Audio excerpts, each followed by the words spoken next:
The three key components in professionalism is communication, collaboration, and commitment.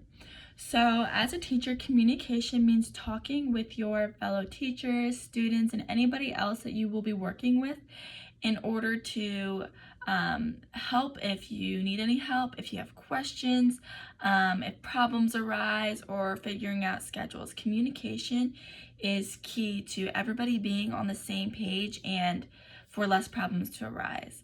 Next, collaboration. Communication plays into this collaboration. But collaboration means working with the people around you in order to help when you are struggling, or you can use the people you work with as a resource. Like for teachers, they can go to other teachers when they need help on lesson planning or if they need help with a student. And teachers can even collaborate with their students by getting feedback from them on their lessons and how the kids are doing in school. And the third thing is commitment. And commitment means showing up when you're expected to and doing what is asked of you. When you show commitment, you're showing that you value your work and you care about what you're doing. And in school, commitment is very important because students need that commitment and consistency in order to learn and grow. And these three components I have seen in my past CTs. So when I email my CTs, they're always getting back with me. They are always talking with me when I get to the classroom, and they're giving me like a rundown of what I'm going to be doing that day. They collaborate with me by giving me ideas of what I can do with the kids, and they show commitment by always being there when I'm there and always following through with the stuff that they give me. And I've also seen one in particular, a kindergarten teacher. I saw collaboration when she had a meeting with the other kindergarten teachers, and at that meeting I watched them talk about problems with students, or they talked about the lessons they're going to be doing, making sure they're all on the same page, and scheduling. Okay, so the next point is the relationship between attendance and student learning. So attendance and student learning goes hand in hand, because when you have good attendance, the student learning will be greater. So students need teachers to be there for them, but it's a two-way street. If the students aren't showing up, they're not going to get everything they need from the teacher. So teachers are there for the students, but if students aren't there to show up, they're not going to get any of that.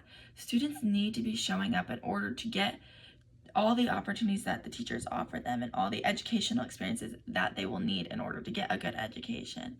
Studies have been done when attendance is poor, especially in the early grades, like such as kindergarten, it's only going to get worse from there. And when their attendance is low, they are disengaging themselves from school and from the lessons and all the benefits they would get. And they have to, not only are they set back educationally, but they also have to deal with the disciplinary consequences.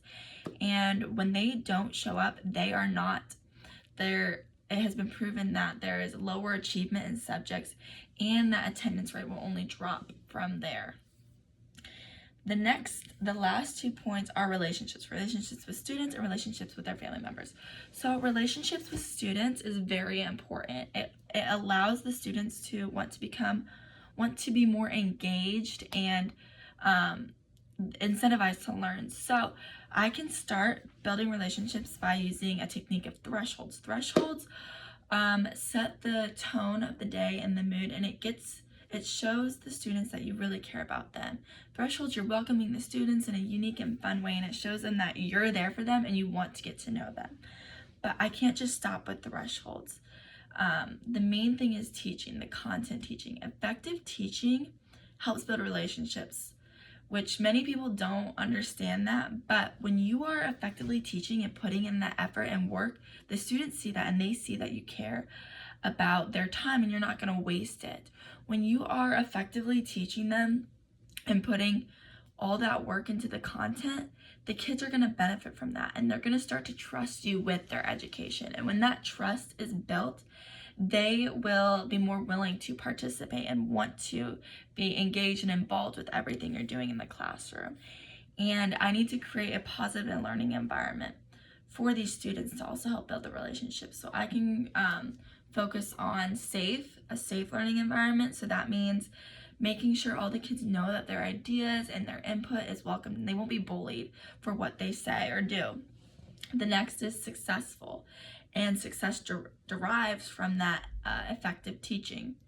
And then the third is known, making the students feel like they're known, that you see them differently from everybody else. And that's threshold is an example that I can use to cover that known category.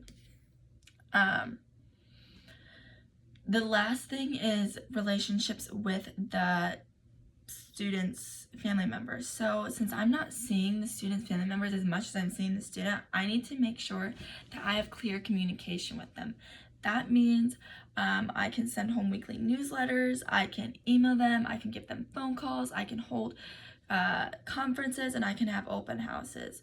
When the family members see that I'm putting an effort to get to know them and telling them about that student, then they build more of a trust and understanding for me as a teacher.